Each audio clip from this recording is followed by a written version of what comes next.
ప్రజల తరఫున, కేంద్ర ప్రభుత్వం తరఫున హృదయపూర్వకమైనటువంటి శుభాకాంక్షలు. ఎందుకంటే తెలుగు సినీ పరిశ్రమలో అక్కినేని నాగేశ్వరరావు గారి తర్వాత మీరు పద్మవిభూషణ్ తీసుకోవడము మాకందరికీ గర్వకారణం. మీ యొక్క 45 ఏళ్ల సినీ జీవితంలో పునాది రాళ్ళు వేసుకుంటూ స్వయం కృషితో ఈరోజు ఎదుగుతూ వస్తున్నారు. ఎంతో కష్టపడి మీరు ఈ స్థాయికి చేరుకున్నటువంటి మీకు ఈరోజు కేంద్ర ప్రభుత్వం పద్మవిభూషణ్తో సన్మానించడము నిజంగా ప్రతి తెలుగు బిడ్డ గర్వపడాల్సినటువంటి అంశం అని నేను భావిస్తా ఉన్నాను. Thank you so much. Padma Vibhushan వచ్చిన ఈ సందర్భంలో మీరు అభినందించడానికి నా స్నేహితుడిగా, చిరకాల మిత్రుడిగా మీరు రావటం అన్నది నాకు చాలా చాలా సంతోషం, మిక్కిలి ఆనందంగా ఉంది. అండ్ మీ ప్రేమని, మీ అభిమానాన్ని ఆస్వాదిస్తున్నాను. Thank you so much. ఢిల్లీలో రాష్ట్రపతి చేతుల మీదుగా తీసుకుంటున్నారు కాబట్టి మేము దానికంటే ముందే మిమ్మల్ని కలవాలి, అభినందించాలనేటువంటి ఆలోచనతో ఈరోజు మీ దగ్గరికి రావడం జరిగింది. మోస్ట్ వెల్కమ్ అండి. దక్షిణ భారతదేశంలో రజనీకాంత్ గారు కానీ మీరు కానీ ఒక మంచి నైతిక విలువలతో కూడినటువంటి నటులుగా మంచి పేరు తెచ్చుకున్నారు.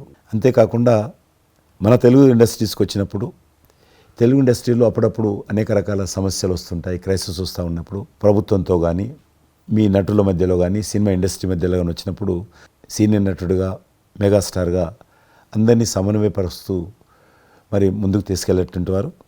అలాంటి మీరు ఈరోజు మరి పద్మవిభూషణ్ రావడం అనేటువంటిది మరి అందరం సంతోషించాల్సిన అంశం అని నేను భావిస్తా ఉన్నాను. ఈ ఇండస్ట్రీ లేకపోతే మేము లేవండి. మా చదివిన చదువుకు కానీ మన బ్యాక్గ్రౌండ్కి కానీ ఏదో ఒక మారుమూల ఉద్యోగం చూసుకుంటూ ఉండాల్సిన వాళ్ళు ఈ రోజున ఇంత సెలబ్రిటీ స్టేటస్ కానీ ప్రపంచవ్యాప్తంగా ఎక్కడ మన వాళ్ళు ఉన్నా సరే అక్కడ గుర్తింపు కానివ్వండి, ఇవన్నీ రావటం అంటే కనుక కళామ తల్లి, ఆ సినిమా ఇండస్ట్రీ నాకు పెట్టిన భిక్షగా నేను ఫీల్ అవుతుంటాను. ఆ ఇండస్ట్రీ లేకపోతే ఏం లేదు. అందుకని ఇలాంటి ఇండస్ట్రీకి ప్రత్యుపకారంగా నేను ఏం చేయాలి, నాకు ఇంత స్థానం ఇచ్చిన ఇండస్ట్రీకి తిరిగి నేను ఏం ఇవ్వగలను అనేటటువంటి ఒక గ్రాటిట్యూడ్ నుంచి మొదలైంది. క్రైసిస్ వచ్చినప్పుడు నేనేదో నా భుజం కాయాలి, నా వంతు సహాయం చేయాలి అనే ఆలోచన. ఒక ఇంటికి పెద్ద బిడ్డగా, పెద్ద కొడుకుగా ఆ ఇంటి కుటుంబ బాధ్యతలకి తన వంతు సహాయం ఎలా చేస్తాడో అలాగే నిర్వర్తించాలని ఉంటుంది. కానీ ప్రతిదానికి పెద్ద నేను అనేటువంటి బేసిజానికి మాత్రం పోవాలని కారణం ఒకటి అనుకుంటే మీరంటే అందరు యాక్సెప్టబిలిటీ ఉంటుంది. అది కూడా అది యాక్సెప్టబిలిటీ చిన్నవాళ్ళు కానీ పెద్దవాళ్ళు కానీ ఈ రంగం కానీ ఆ రంగం కానీ మీరు ఏదైనా ఒక మాట చెప్తే దాని మీద మీరు నిలబడతారు, మిగతా వాళ్ళు కూడా మీ మాట గౌరవం ఇస్తారు. అది కారణం నేను అనుకుంటాను. సినిమా రంగం నుంచి రాజకీయాలకు వచ్చి కూడా రాజకీయాలలో మీకంటూ ఒక ప్రత్యేక స్థానాన్ని సంపాదించుకున్నారు. మీరు కొత్త ఒరవడి రాజకీయాల్లో కూడా తీసుకురావడం జరిగింది. మీరు చేపట్టినటువంటి ప్రచార కార్యక్రమం కానీ మీకు వస్తున్నటువంటి స్పందన కానీ అద్భుతంగా మేమందరం ప్రతి కార్యక్రమాన్ని వేరే ప్రత్యామ్నాయ పార్టీలో ఉన్నప్పుడు కూడా మీ రాకను మేము గమనించే వాళ్ళము. మీరు చేస్తున్నటువంటి ప్రచారము, కొత్త ఒరవడి మీరు అద్భుతంగా చేశారు. ప్రాంతాలకు అతీతంగా మీకు స్పందన లభించింది, చాలామంది గెలిచొచ్చారు. ఒక ఆర్టిస్ట్గా నేను మంచి స్థితిలో ఉన్నప్పుడు రాజకీయాల్లోకి వెళ్ళాల్సినటువంటి ఒక పరిస్థితులు నెలకొన్నాయి. ఆ సమయంలో నేను ప్రజలకి ఏదో చెయ్యాలనే తప్పనే ప్రధానం తప్ప ఎలాంటి పొజిషన్స్ ఏమిటి దీని మీద నాకు దృష్టి లేదు. ఎందుకంటే అన్నిటికీ మించి ఉన్నతమైన స్థానాన్ని వాళ్ళ మనసులో వాళ్ళు ఇచ్చిన తర్వాత దానికి మించి నాకు ఏది కావాలి కోరిక లేదు నాకు. అయితే ఏదో చిన్న ఎత్తున మనకి తెలిసి మనకు అందుబాటులో ఉన్నటువంటి చారిటబుల్ ట్రస్ట్ ఇవి పెట్టి చేస్తాను, నేత్రదానం అని రక్తదానం అని చేస్తున్నాం. కానీ పెద్ద ఎత్తున చేసే అవకాశం భగవంతుడు ఇస్తే కనుక అది చిత్తశుద్ధితోటి నేను మనసావాచ కర్మేణ చెయ్యాలి అని ఆ రకంగా నా కృతజ్ఞత తీర్చుకోవాలని మాత్రం చూపించాలని మాత్రం నాకు ఎప్పుడు ఉంటుండేది. నాకు ఇప్పటికి జ్ఞాపకం ఉంటుంది. ఇది అంతకుముందు ఒకటే ఉండేది, ఇలాగ పెట్టినప్పుడల్లా ప్రతిసారి మీరే జ్ఞాపకం వస్తారు నాకు. ఎంత కీన్ అబ్జర్వేషన్. రాజకీయంగా ఉన్నప్పుడు మాత్రం నాకు ఎనలేని సంతృప్తి ఎక్కడ లభించిందంటే, ముఖ్యంగా ఇప్పుడు తమరు చేస్తున్నటువంటి శాఖ ఉంది కదా టూరిజం, అది నేను మీకంటే కొంచెం ఒక స్టెప్ ముందుగా దాన్ని నేను అవి నిర్వర్తించినప్పుడు ఆ శాఖలో మంత్రిగా నాకు పొందినటువంటి అనుభూతి కానీ లభించిన సంతృప్తి కానీ అంతా ఇంత కాదు.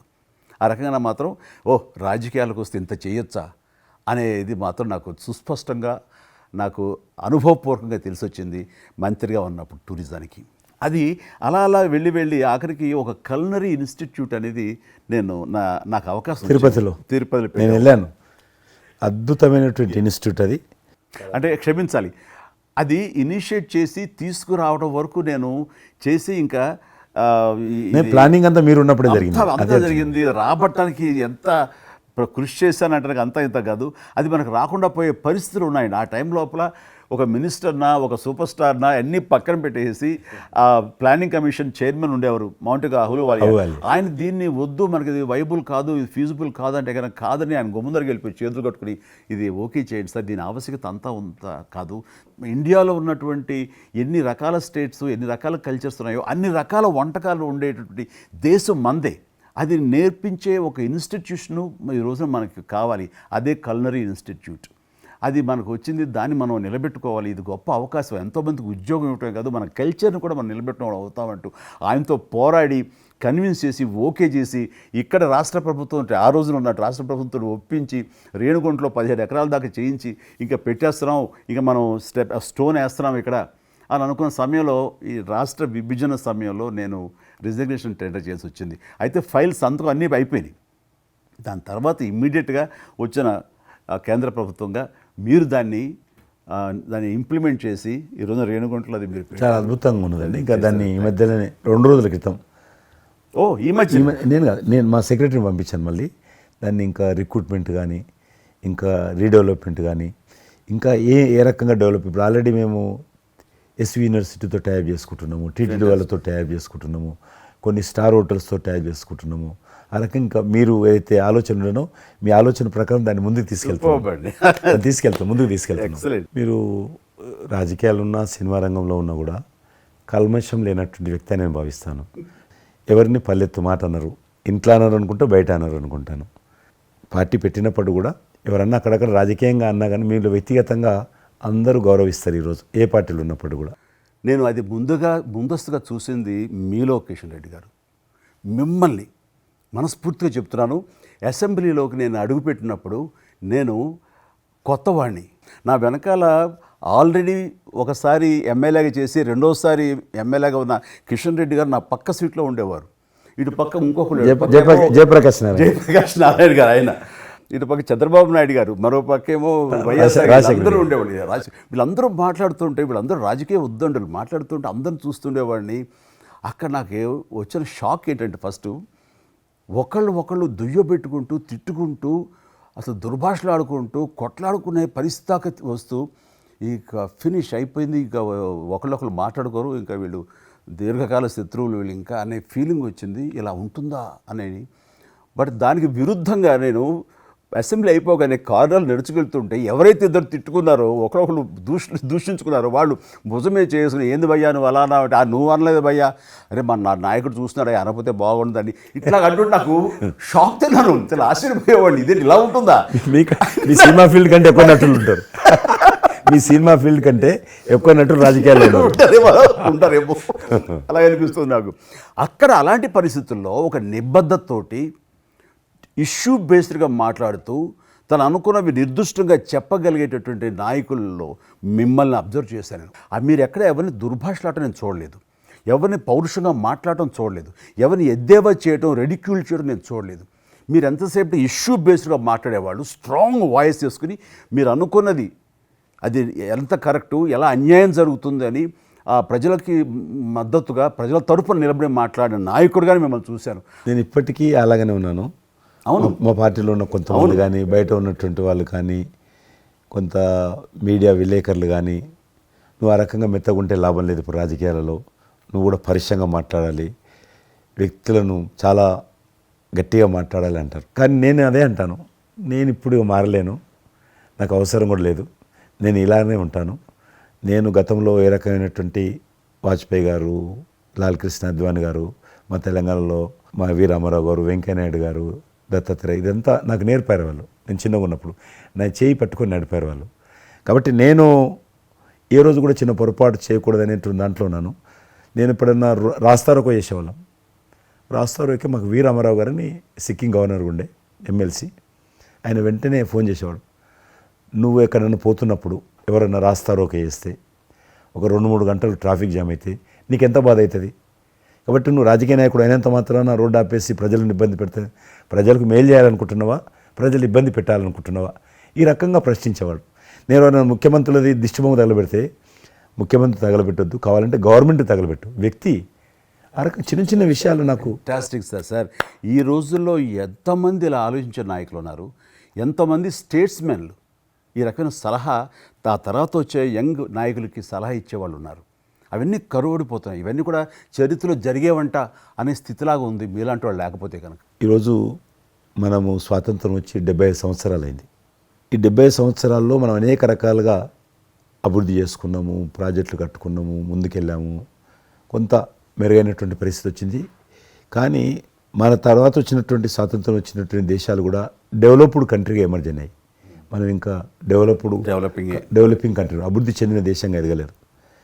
కానీ దురదృష్టం ఏంటంటే మనకు టార్గెట్ పెట్టుకోలే, ఎప్పటి లోపల మనం లక్ష్యం చేరుకుందాం అనేది ఎక్కడ కూడా పెట్టుకోలే. ఇంకో 75 సంవత్సరాల తర్వాత ఇట్లనే ఉన్నాం అనుకో, ఇంకో 75 సంవత్సరాల తర్వాత కూడా వెనక తిరిగి చూస్తే మనం డెవలపింగ్ కంట్రీగా ఎమర్జ్ కాము. అందుకే ఈ మధ్యలో మన కేంద్ర ప్రభుత్వము ఒక టార్గెట్ పెట్టుకుంది.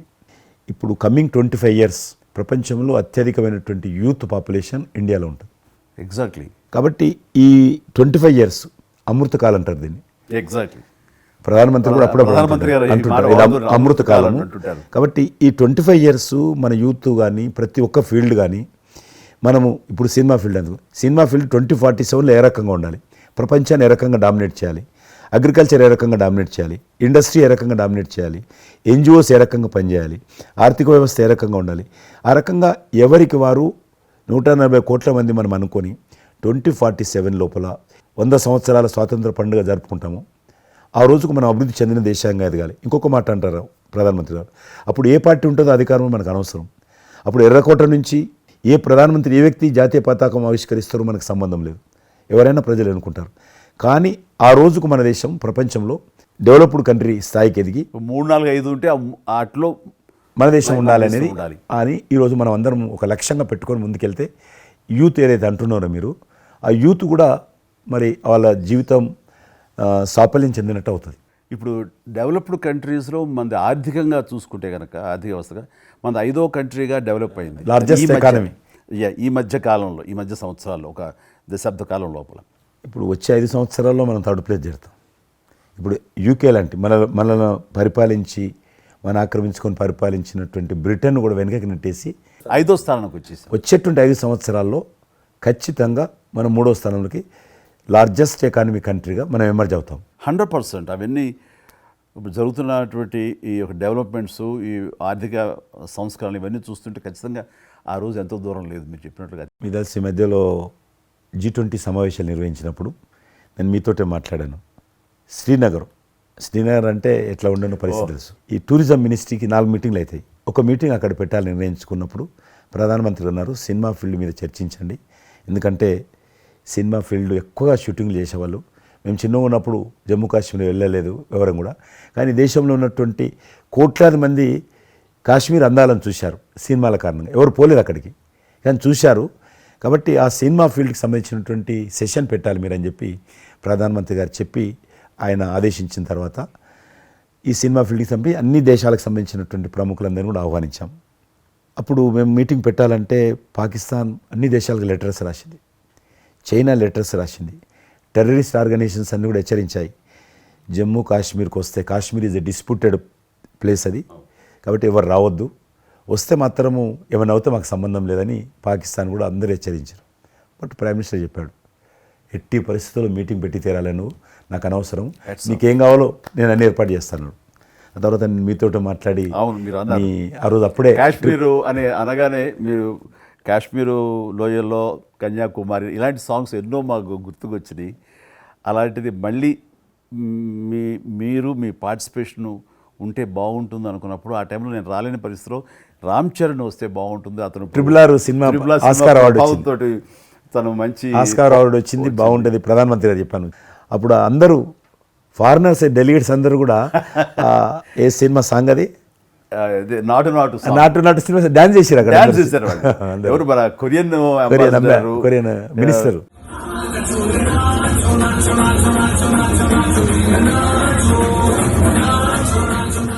అలాగే ఇంకొక జర్మన్ అంబాసిడర్స్ చాలా మంది కింద మీరు చూసింది కొద్ది మందిని కింద చాలా మంది చేశారు పాట పెట్టి చేసినప్పుడు. సో ఇప్పుడు మీకు మనవి చేస్తున్నాను, లాస్ట్ 2023లో ఇప్పుడు ఆ ఆర్టికల్ 370 తెలిగించిన తర్వాత 23 కానీ 22 కానీ ఆల్మోస్ట్ మోర్ దెన్ 300 పిక్చర్స్ అవి మరి ఓటీటీ సినిమాలు కావచ్చు, టీవీ సీరియల్స్ కావచ్చు, మన సినిమాలు కావచ్చు, కొన్ని బయట దేశాలకు సంబంధించినటువంటి సినిమాలు కూడా ఆల్మోస్ట్ 300 పిక్చర్స్ షూటింగ్ జరిగాయి అక్కడ లాస్ట్ 2 ఇయర్స్లో.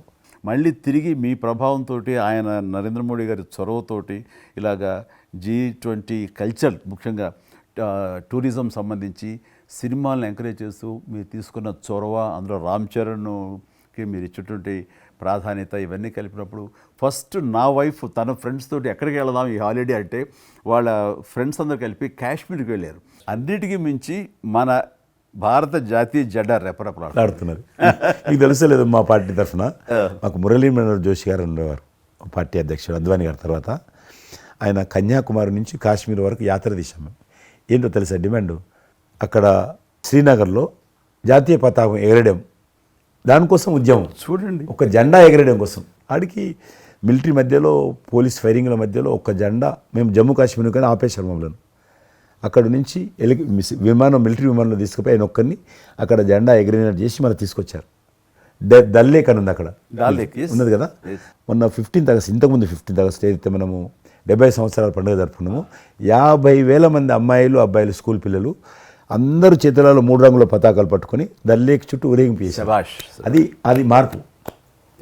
ఇంకొకటి నాకు సంతోషం ఏంటంటే, మీరు రాజకీయాలకు రాకముందే మీకంటూ ఒక ప్రత్యేక స్థానం సర్వీస్ యాక్టివిటీలు, చిరంజీవి చారిటబుల్ ట్రస్ట్ చాలా పెద్ద ఎత్తున చేయడం అనేటువంటిది నిజంగా అది చాలామందికి ఆదర్శమైంది. మిమ్మల్ని చూసిన తర్వాత చిరంజీవి గారు పెట్టిన అంత పెద్ద నటుడు పెట్టినప్పుడు మనం చేయకూడదని వాళ్ళ స్థాయిలో పెట్టినటువంటి చాలా సంస్థలు మీ నుంచి స్ఫూర్తి తీసుకొని పెట్టారనేది నాకు తెలిసిన వాళ్ళు కూడా చాలామంది చెప్పారు. కాబట్టి అది గొప్ప విషయం. మీకు ఎందుకు వచ్చిన ఐడియా? అది ఏదైనా సరే ముందు మన మనసులో తిరిగి ప్రత్యుపకారంగా ఏదైనా చెయ్యాలి అనే భావం ఒకటి ఉంటేనండి అవకాశాలు ఎదురుగా ఉంటాయండి మన ఎదురుగా. అలా చూసేటప్పుడు ఆ టైంలో రక్తం దొరకక చనిపోయే వాళ్ళు చాలామంది ఉన్నారు. అది గర్భస్రావంతో, డెలివరీ సమయంలో, యాక్సిడెంట్ సమయంలో కొంతమంది క్షతగాతులు, అట్లాగా లుకేమియా కానివ్వండి, క్యాన్సర్ కానివ్వండి, ఇలాంటివి తలసేమియా కానివ్వండి, ఇలాంటి చాలామంది ఉన్నారు. ఇంతమంది జనాభా ఉన్న ఈ దేశంలో రక్తం ఇచ్చేవాళ్ళు లేకుండా పోయారు. ఎందుకంటే రక్తం అనేది ల్యాబుల్లో తయారు చేసేది కాదు, ఒక మనిషి మరొక మనిషికి దానం ఇస్తేనే జరిగేది. సో ఆ మాత్రం లేదు, ప్రత్యామ్నాయం లేదు. సో ఇది కేవలం మంచి మనసుతోటి ఉండేవాళ్ళు ఇచ్చేదే.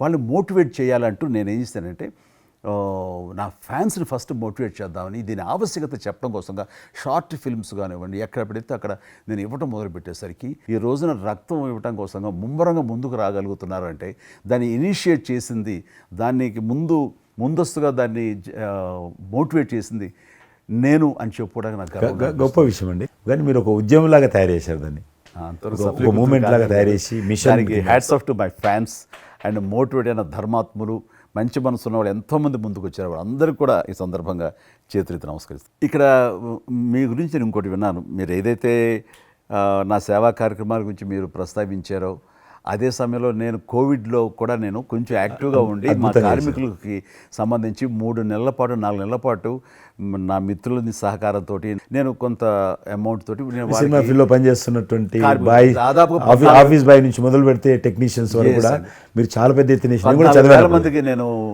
గ్రాసరీస్ ఇవ్వగలిగాను వాళ్ళకి బయటికి రాని పరిస్థితిలో. బట్ అదే పరిస్థితిలో మీరు దేశవ్యాప్తంగా మీరు ముఖ్యం ఇక్కడ మన రాష్ట్రానికి సంబంధించి తెలంగాణలో మీరు ఫ్రంట్ లైన్లో ఉండి ప్రతి వాళ్ళని పరామర్శిస్తూ, ప్రతి హాస్పిటల్కి వెళుతూ, ఎవరైతే ఆ రోజున ఫ్రంట్ లైన్ హీరోస్ ఉన్నారో వాళ్ళందరినీ పరామర్శిస్తూ మీరు అద్భుతంగా పెద్ద ఎత్తున చేశారు. అదే కాకుండా మన ఇండియా లెవెల్లో మీరు corona command control room, corona command control room మీకు మీ ఆధ్వర్యంలో జరిగింది. అప్పుడు మీరు చేసిన సేవల గురించి దేశం ప్రస్తావించారు. అంటే అప్పుడు నోడల్ మినిస్ట్రీ, హోమ్ మినిస్ట్రీ ఉండింది. ఏమైనా డైరెక్షన్స్ దేశానికి ఇవ్వాలన్నా, రాష్ట్ర ప్రభుత్వాలకు ఇవ్వాలన్నా, లాక్డౌన్ ఎక్కడ పెట్టాలి, ఎక్కడ పెట్టకూడదు, ఎప్పుడు పెట్టాలా, లాక్డౌన్లో ఏ స్థాయికి వెళ్ళాలా, అన్నీ కూడా హోమ్ మినిస్ట్రీ ఇచ్చేది. నేను అప్పుడు హోమ్ మినిస్ట్రీలో ఉన్నాను. ప్రజలకు రోజువారీ అవసరమైనటువంటి 24 మినిస్ట్రీస్, 3 జాయింట్ సెక్రటరీస్ ఒక్కొక్క మినిస్ట్రీ నుంచి 8 గంటల చొప్పున హోల్ నైట్ టు డే 24/7 ఆ బ్యాచ్ కరోనా కంట్రోల్ రూమ్లో కూర్చోవాలి. ఆ రకం కూర్చున్నప్పుడు దానికి యాజ్ ఎ మినిస్టర్గా నన్ను ఇన్ఛార్జ్ పెట్టారు ప్రధానమంత్రి గారు, అమిత్ షా గారు. చాలా అద్భుతంగా నేను కూడా ఆల్మోస్ట్ 1.5 మంత్ ఆఫీసులోనే పడుకున్నాను. మిలిటరీ విమానాలలో ఆక్సిజన్ పంపించాను, మీకు తెలుసు మిలిటరీ విమానాలు. చాలా ఒక విమానం ఢిల్లీ నుంచి ఆక్సిజన్ తీసుకొని వస్తే గ్రీన్ ఛానల్ ద్వారా హైదరాబాద్ సికింద్రాబాద్ స్టేషన్ వచ్చేంత వరకు కూడా ఎక్కడ ఆగకపోయేది. అంత నెట్వర్క్ గ్రీన్ ఛానల్ అంటారు. ఆ రకంగా విమానాల ద్వారా నేను గాంధీ హాస్పిటల్కి ఆల్మోస్ట్ 12 సార్లు పోయాను లోపలికి.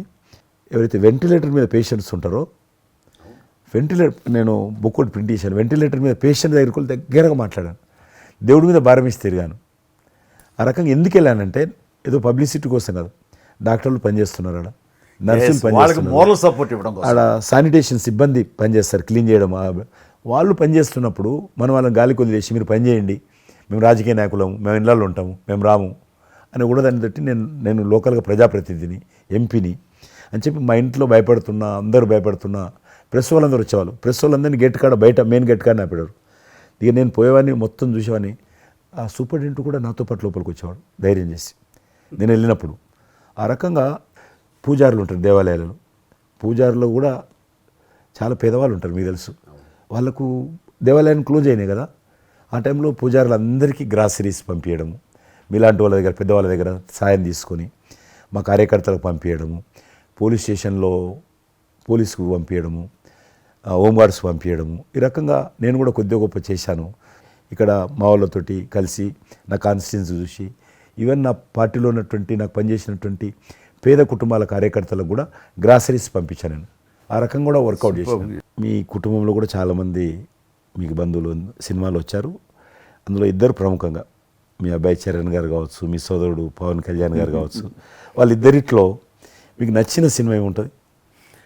పవన్ కళ్యాణ్ సినిమాల్లో నాకు తొలి ప్రేమ ఒకటి చాలా ఇష్టం, బద్రీ ఇష్టం, అలాగే జల్సా అనే ఇంకో సినిమా, అత్తారింటికి దారేదైతే చాలా నేను చూశాను అది.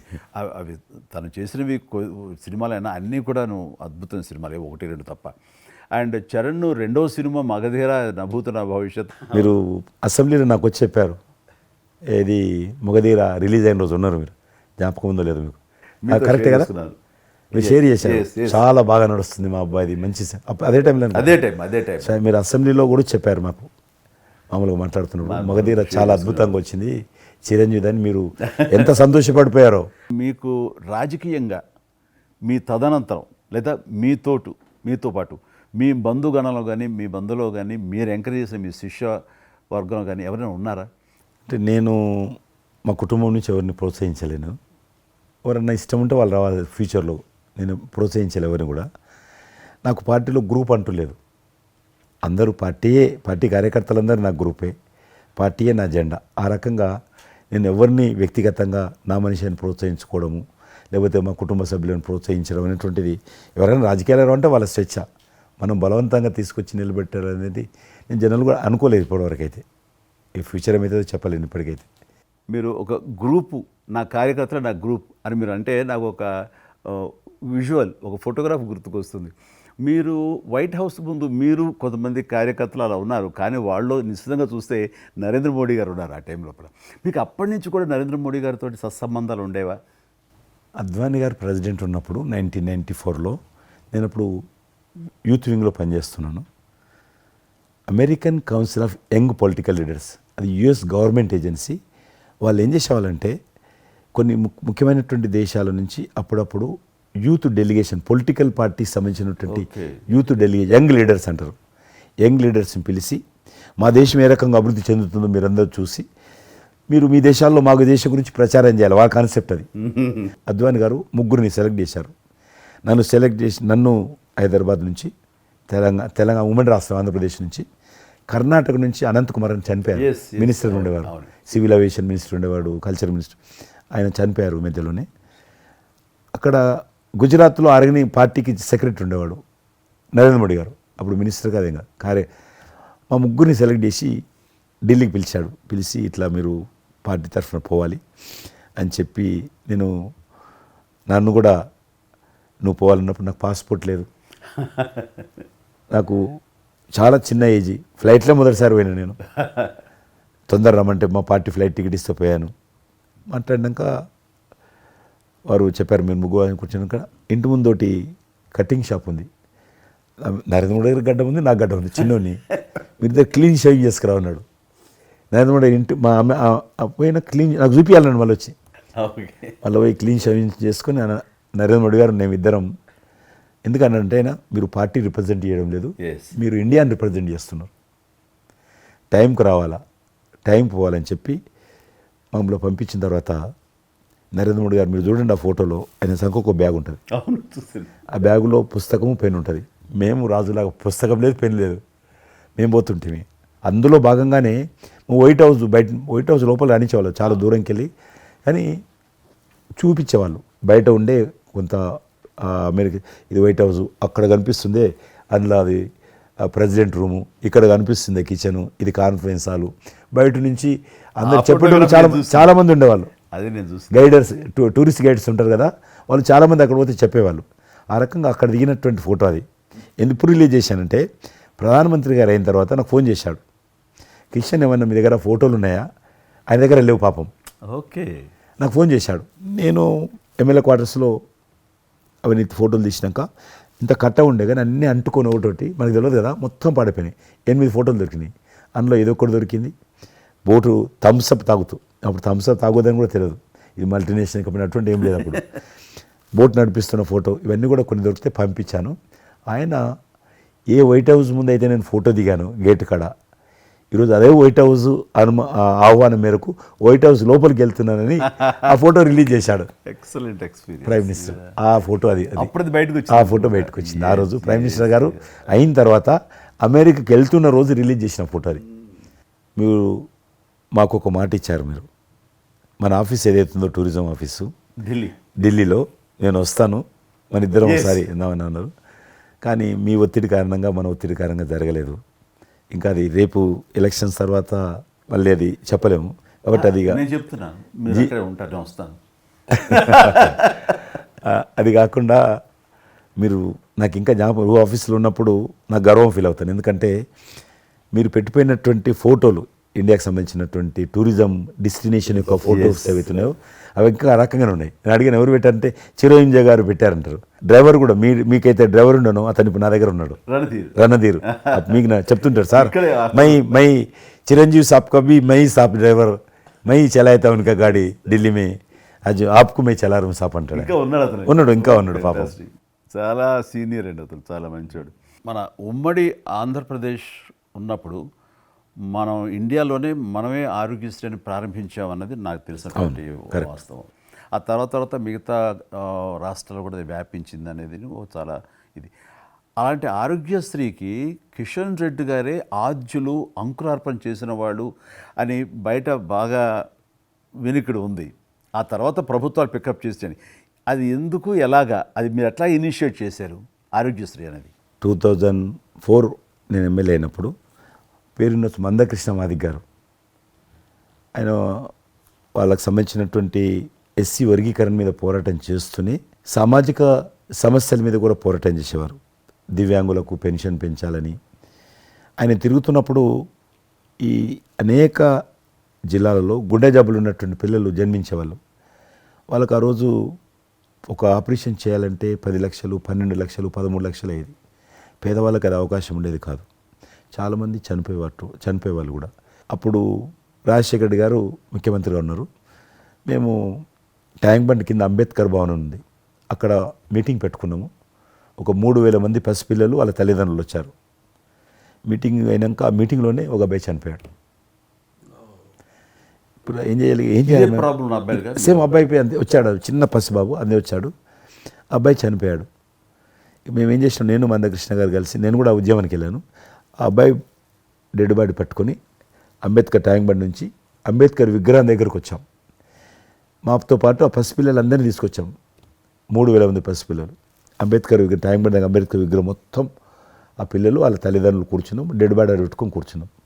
ఎట్టి పరిస్థితుల్లో రాష్ట్ర ప్రభుత్వము అందరికీ కూడా ఉచితంగా చిన్నపిల్లలందరూ కూడా ఆపరేషన్ చేయించాలి, ప్రైవేట్ హాస్పిటల్లో కానీ ఎక్కడైనా వాళ్ళ ఇష్టం చేయించాలి, వీళ్ళ ప్రాణాలు కాపాడాలని డిమాండ్ తోటి కూర్చున్నాం. 11 గంటలకు కూర్చున్న తర్వాత రాజశేఖర రెడ్డి గారు దురదృష్టం ఆ రోజు ఢిల్లీకి వెళ్ళిపోయాడు. ఢిల్లీలో ఉన్నాడు. బట్ ఢిల్లీ నుంచే ఫోన్లో మాట్లాడాడు ఆయన.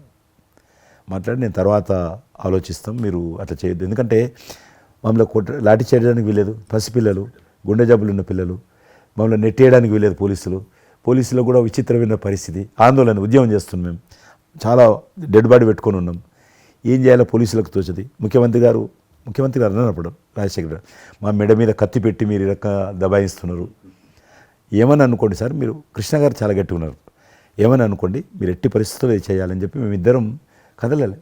రాత్రి ఆల్మోస్ట్ 10 o'clock మళ్ళీ ముఖ్యమంత్రి గారు ఫోన్ చేసి మీరు మాట చెప్పడం కాదు, ఆర్డర్ రావాలను. వీళ్ళందరికీ ఫస్ట్ మేము రాష్ట్ర ప్రభుత్వం తరఫున గుండె జబ్బులు ఉన్నటువంటి పిల్లలందరికీ ఎంత డబ్బు అయినా ఖర్చు అయినా సరే మేము ఆపరేషన్ చేయిస్తానని చెప్పి ఢిల్లీ నుంచి మాట ఇచ్చి ఆర్డర్ తీసి మా చేతులు పెట్టినాక మేము పిల్లలందరినీ తీసుకొని వెళ్ళిపోయినాం, ఫస్ట్ పిల్లలు వాళ్ళ తల్లిదండ్రులు. ఆ తర్వాత మళ్ళీ ముఖ్యమంత్రి గారు వచ్చిన తర్వాత మళ్ళీ మీటింగ్ పిలిచాడు మమ్మల్ని, పిలిచి ఈ రకంగా చేయడం తప్పు, మీరు నన్ను బెదిరించారు, బ్లాక్మెయిల్ చేశారు, ఆర్డర్ చేశారు, ఏమని అనుకోసారి మేము పిల్లల ప్రాణాలు కాపాడడం కోసం చేశాను తప్ప మీకు వ్యతిరేకంగా కాదు, ఇంకొకరు కాదు. అందులో బాబు చనిపోయాడు. తర్వాత ముఖ్యమంత్రి ఆలోచన చేసి డాక్టర్లను పిలిచి ఎట్లా చేద్దాము, అప్పుడు సర్వే చేయించాడు. వాళ్ళు గ్రామ పంచాయతీలో సర్వే చేస్తే 2 లక్షల మంది పిల్లలు ఉన్నారు ఒక్క ఆంధ్రప్రదేశ్లోనే. ఉభయ రాష్ట్రాల్లో గుండెకు జబ్బు హోల్ ఉండి పుట్టినటువంటి వాళ్ళు 2 లక్షల మంది పిల్లలు ఉన్నారు. ఇంతమందికి నేను ఎట్లా చేస్తా అది ఇదని మళ్ళీ సర్వే వచ్చిన తర్వాత వెరిఫికేషన్ వచ్చిన లిస్ట్ తీశాడు, అంచనా వచ్చిన తర్వాత అప్పుడు ఆయన ఇన్సూరెన్స్ ఏదైనా చేద్దామా అని, ఆయన డాక్టర్ కదా ఒరిజినల్గా, ఆయన డాక్టర్ వృత్తి చదువుకున్నది MBBS అయినా, ఆయనకి ఈ విషయం బాగా తెలుసు కాబట్టి ఏం చేద్దామని ఆలోచన చేసి అప్పుడు ఇన్సూరెన్స్ పథకం ఆ పిల్లల కారణంగా, గుండె జబ్బులు ఉన్నటువంటి పిల్లల కారణంగా ఆ 2 లక్షల మందికి పిల్లలు ఇన్సూరెన్స్ చేయాలన్న వచ్చినటువంటి ఆలోచనే ఈ ఆరోగ్యశ్రీ పథకం. అలా మీరు ఇనిషియేట్ చేసినటువంటి ఈ ఆరోగ్యశ్రీ కానివ్వండి, ఇది నిజంగా ఇలాంటి సామాజిక స్పృహ అనేది రాజకీయంగా ఆలోచిస్తే వచ్చేది కాదండి. ఇది మానవతా విలువలతోటి మానవత్వంతో ఆలోచించారు కాబట్టి ఈ రోజున అది సఫలీకృతం కాగలిగింది. భారతదేశంలోనే అది ఒక అందరూ ఆచరించేటువంటి గొప్ప పథకం అయింది. అది ఎంతమంది లబ్ధి పొందుతారో వాళ్ళందరూ బ్లెస్సింగ్స్ మీకు ఉండాలి. అసెంబ్లీలో ఉండగా నాకు ఒక రిప్రజెంటేషన్ ఇచ్చారు. ఈ హోమ్ గార్డ్స్ గురించి మీరు తీసుకున్న శ్రద్ధాశక్తి ఆహ్వానించిన మీరు పడ్డ తపన కానీ అంతా ఇంత కాదు. అండ్ అది మీరు ఈ రోజున వాళ్ళకి ఏదైనా లబ్ధి చేకూరిందంటే దానికి కూడా నాంది పలికిన వాడు కిషన్ రెడ్డి గారు. 3,000 జీతం ఉండే సార్ వాళ్ళకు కుటుంబము. వాళ్ళు 12 గంటలు 13 గంటలు 14 గంటలు ఇప్పుడు ట్రాఫిక్ చేస్తుంటారు కదా, వాళ్ళు 12 గంటలు దుమ్ము ధూళి ఎండలో వాళ్ళు ఇట్లా ఏలు పెడితే మొత్తం మన చేయి నల్లగవుతుంది, అంత మట్టి కాలుష్యంతో ఉంటారు వాళ్ళు. రోజు వాళ్ళు ఇచ్చే బట్టలు తెల్ల షర్ట్ వేసుకోవాలి, వాళ్ళు కాకి ప్యాంట్ వేసుకోవాలి. ఉదయం వేసుకునే షర్టు 2 గంటలలో కలర్ మారిపోతుంది. మనం ఇచ్చేటువంటి 3,000 రూపాయలు అలా డ్రెస్ ఉతకడానికే సరిపోతుండే. అందుకే కిషన్ రెడ్డి గారు మీరంటే ఎందుకు గౌరవం అంటే, మీరు రాజకీయ లబ్ధి గురించి ఎప్పుడు చూసేవాళ్ళు కాదు, మీ కాన్స్టిట్యున్సీకే పరిమితమైన మీరు ఎప్పుడు కాదు, విస్తృతంగా అందరికీ లబ్ధి చేకూరే విధంగా తీసుకున్నారు. కాబట్టి అలాంటి మీకు ఆ బలం, మీ వాయిస్కి ఆ స్ట్రెంగ్త్ అలాగా, ఎందుకంటే మీ ఆశయంలో ప్యూరిటీ ఉంది, మీ ఆశయంలో చిత్తశుద్ధి ఉంది మీ ఆచరణలో. కాబట్టి మీలాంటి నాయకుల వల్లనే అవుతుంది ఏదైనా సరే. జనవరి 22 నాడు నేను టీవీలో చూశాను, నేను మీరు అయోధ్యలో రామమందిర నిర్మాణంలో మీ దగ్గర కెమెరాలు పెట్టడము, మీరు కామెంట్ చెప్పడము, మిమ్మల్ని పిలవడము, మీరు పోవడము, మీరు ఆ రోజు టీవీలో దేశమంతా అన్ని టీవీలు మాట్లాడాయి. మీకు మీరు ఏ రకంగా ఫీల్ అనిపించింది మీకు? అది హనుమాన్ని ప్రార్థించే ఆయన మా కులదైవంగా చూసిన మాకు రామచంద్రుడు ఆ నామమే మాకు ఒక రకమైన గొప్ప స్ఫూర్తి మాకు. అలాంటి రాముడు మమ్మల్ని ఆహ్వానించినట్టుగా అనిపించిందండి. అది అక్కడ 500 సంవత్సరాలుగా ఎన్నో అక్కడ ఉన్నటువంటి ప్రాబ్లం అనేది అది సునాయాసంగా చేయటం అన్నది అది ఆయన వల్లనే అయ్యింది, నరేంద్ర మోడీ గారు తలుచుకోబట్టి అయ్యింది అనేది. అలాంటి దానికి మేము ఆహ్వానించబడటం అనేది అది మేము చూసుకున్న అదృష్టం, మా పుణ్యం. చాలామంది అందరము భయపడ్డాం ఏమైపోతుందో దేశంలో, గొడవలు అయితే మత కళాలు జరుగుతుందేమో. కానీ అదృశ్యం ఏంటంటే ముస్లింలు కూడా చాలామంది సానుకూలంగా. ఇక్కడ నేను ఒక విషయం చెప్పాలి. నేను రామ మందిరం నుంచి నా హోటల్ ఉంది అక్కడ, ఆ హోటల్కి వెళ్ళడానికి నేను కారు హైర్ చేసుకున్నాను మా ఫ్యామిలీ. అది ముస్లిం డ్రైవర్. సో ఈ రోజున ఇంత కాంట్రవర్షియల్ ఈ ప్లేస్లో ఈ రోజున టెంపుల్ కట్టడంపై మీరందరూ ఎక్కడో కొంత అసంతృప్తితో ఉండుంటారు కదంటే. కాదండి, ఈ రోజు నుంచి మా టెన్షన్ రిలీవ్ అయిపోయింది, కరెక్ట్, మేము చాలా రక్షణతో ఉన్నాం అన్న ఫీలింగ్ ఉంది. ఎంత హిందూ కాన్వర్జేషన్ అండి. ఇక్కడ 144 సెక్షన్ ప్రివేల్ అవుతూ ఏ రోజున ఏం గొడవలు జరుగుతాయి, ఎక్కడి నుంచి ఏ ఘర్షణలు జరుగుతాయి, స్కూల్కి వెళ్ళి మా బిడ్డలు వస్తారా వెళ్తారా అనే టెన్షన్లో ఉండేవాళ్ళం మేమంతా. అండ్ అలాంటి ఘర్షణలో వాళ్ళు ముస్లిమ్సా లేకపోతే హిందూసా అని ఏం చూడరు కదండి, ఎవరు అందరూ సఫరర్సే. అలాంటి పరిస్థితులు ఇప్పుడు నెలకొన్న సమయంలో ఎలాంటి గొడవలు లేకుండా ముందు ఒక నిర్ణయం తీసేసుకున్నారు. ఎస్, రామ మందిరం వెల్ కట్టేసారు, అయిపోయింది. ఇక్కడి నుంచి లిఫ్ట్ చేసేసారు 144 సెక్షన్, ఇంకేం లేదు, అన్నీ సజావుగా సాగిపోతాయంటే మాకు సెక్యూర్డ్ ఫీలింగ్ వచ్చింది, మా బిడ్డలకు రక్షణగా ఉంది, మాకు ఇంకేమీ కాదన్న భరోసా వచ్చింది మాకు. వీఆర్ సో హ్యాపీ అని ఒక ముస్లిం సోదరుడు అన్నారు. ఇప్పుడు అదే మీరు ప్రస్తావిస్తున్నారు. ఇప్పుడు చాలామంది ముస్లిమ్స్ వెళ్తున్నారు చూడడానికి, దర్శనం చేసుకోవడానికి. ఒక అమ్మాయి అయితే బాంబే నుంచి నడుచుకుంటూ వచ్చింది, 22nd చేరుకుంది అక్కడ అమ్మాయి. ఓకే, నేను ఉన్నాను వెనకనే ధైర్యాన్ని ఇచ్చేటువంటి మన ప్రధాని గారు, ఈ భారత ప్రభుత్వం ఇవన్నీ కలిపి దోహదపడ్డాయి. అందుకని ఆయన ఒక మాట అన్నారు అయోధ్య టైంలో, మొన్నటిదాకా టెంట్లో రాముడిని చూసాం, ఇంకా రాముడికి ఆ పరిస్థితి లేదు, ఆయన ఒక పర్మనెంట్ స్ట్రక్చర్లో ఉంటాడు అని అన్నప్పుడు అందరూ మంచి రెస్పాన్స్ ఇచ్చారు, బాగా రెస్పాండ్ అయ్యారు. అట్లాగా ఈ రోజున ఆయన తీసుకున్న ప్రతి కార్యక్రమం కూడాను ఒక మత సామరస్యాన్ని సూచిస్తుంది. దానికి నేను ఒక్క విషయం కూడా చెప్తాను, మీరు చెప్పారు కదా, నేను ఎలక్షన్ ప్రచారానికి 2019లో కానీ అంత ముందుగానే వెళ్ళేవాడిని. డిఫరెంట్ రీజన్స్ మా పార్టీకి సంబంధించి కావచ్చు, ఇతరత్ర కావచ్చు. మేము వెళ్తున్నప్పుడు ముస్లిం సమాజాన్ని బస్తీలు కూడా వస్తాయి కొన్ని, మేము ఎంత మైకులు పెట్టుకొని డ్రమ్ కొట్టుకుంటూ పోయినా కూడా ఒక్కరు కూడా బయటకు వచ్చేవాళ్ళు కాదు. ఇప్పుడు పరిస్థితి త్రిపుల్ తలాక్ అని ఒకటి ఉండేది, అది ముస్లింలో ఒక సాంప్రదాయం. అది ఏదైనా భర్త కోపం వచ్చినా 3 సార్లు తలాక్ అంటే ఆడబిడ్డ ఇంటి నుంచి వెళ్ళిపోవాలి. 3 సార్లు అంటే తలాక్ అంటే వెళ్ళిపోవాలి.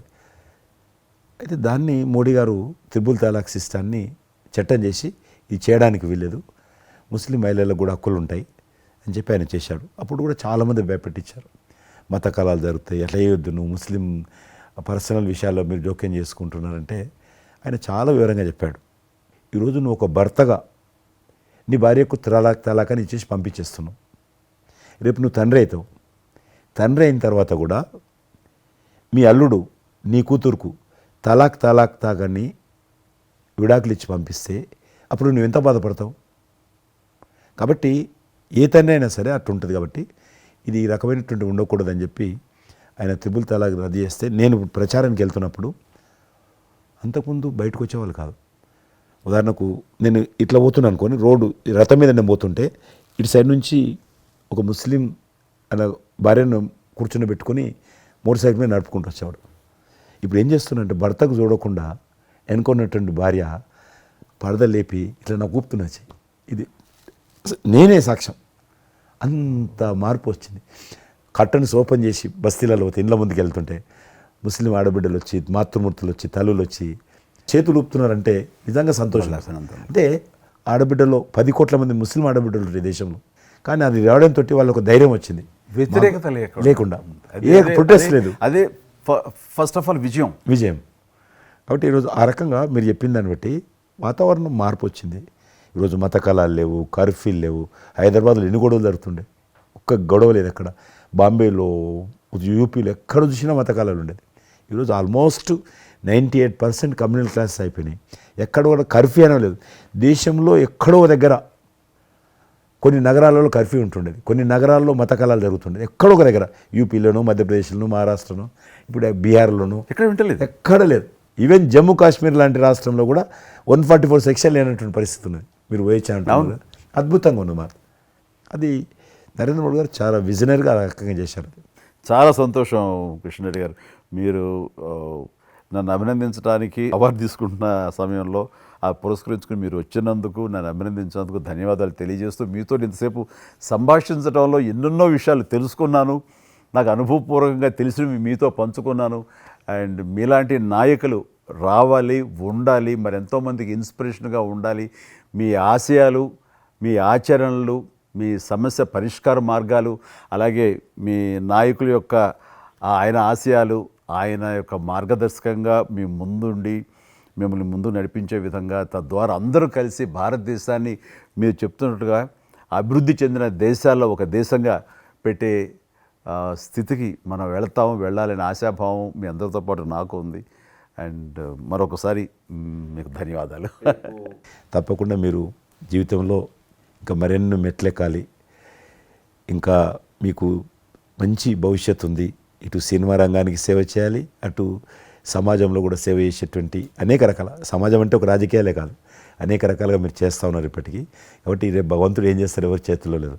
కాబట్టి మీరు నిండా నూరేళ్ళు ఉండి ఈ దేశానికి, ఈ ప్రజలకు సేవ చేయాలని నేను మనస్ఫూర్తిగా కోరుకుంటూ మరొకసారి పద్మవిభూషణ్ అందుకుంటున్న సందర్భంగా మీరు నా హృదయపూర్వకమైనటువంటి శుభాకాంక్షలు. Thank you. అలాగే మీకు ఈ ఎన్నికలు విజయవంతం కావాలని మనస్ఫూర్తిగా కోరుకుంటూ, ఖచ్చితంగా మీరు మళ్ళీ ఏ మినిస్ట్రీలో ఉంటారో, ఎక్కడ ఉంటారో అనేది నాకు మన చేతుల్లో లేదు. తెలుస్తుంది. అండ్ వచ్చి మిమ్మల్ని అలా కలుస్తాను నేచర్ మాట ప్రకారం. ఆల్ ద వెరీ బెస్ట్ అండి. Good luck.